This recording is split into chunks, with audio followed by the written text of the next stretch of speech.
Соёлын өвийн үндэсний төв толилуулж байна. Дорнод аймгийн Халхгол сумын төв Сүмбрээс хойш 35 км-ийн зайд Халхголын баруун эргийн тохон налуу ингэрт их бурхантын зогсолбор оршино.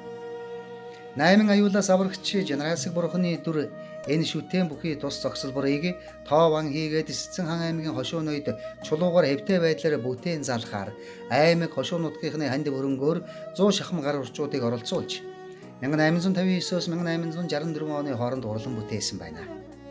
Уг цогцлбор дурсгалын гол шүтэн Жанрасаг бурхан 30 м өндөртэй. Тус бурхан нь 8 мутартай бөгөөд мутар бүр нь 8 төрлийн аюулаас аврахыг бэлэгдсэн барьцтай уралсан юм.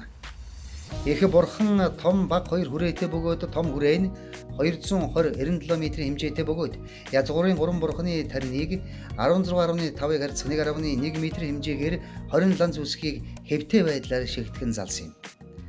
Баг хүрээний дотор 2-ыг харьцах 1.1 м хэмжээтэй 12 соврогыг мөн чулуу шигтгэн бүтээжээ. Энэхүү цогцлбор дурсгал нь он цагийн урдад байгалийн элдв гамшиг үер ус газар хөдлөлт түүмэр хэл орчмын самун мөргөлдөөн социалист нийгмийн үзэл сурталд өртөж эвдэрцүүдэн улсаж ихээхэн гэмтсэн байна. Харин 1990-ад оноос уг дурсгалыг сэргээн бүтээх санаачлаг гарч холбогдох судалгаа шинжилгээ малтал сэргээн засах ажил тэнд хөрөнгөсөн байдаг. Энэ ажлын хүрээнд 1995 онд шинжлэх ухааны академиас их бурхантын чулуун дурсгалыг судлан шинжлэх баг томилон ажиллуулснаар уг дурсгалын ойролцоо оршдог болон их бурхантын дурсгалтай холбоотой хэд хэдэн бурханы дүрс бүхий чулуун дурсгалыг илрүүлэн бүртгэсэн байна.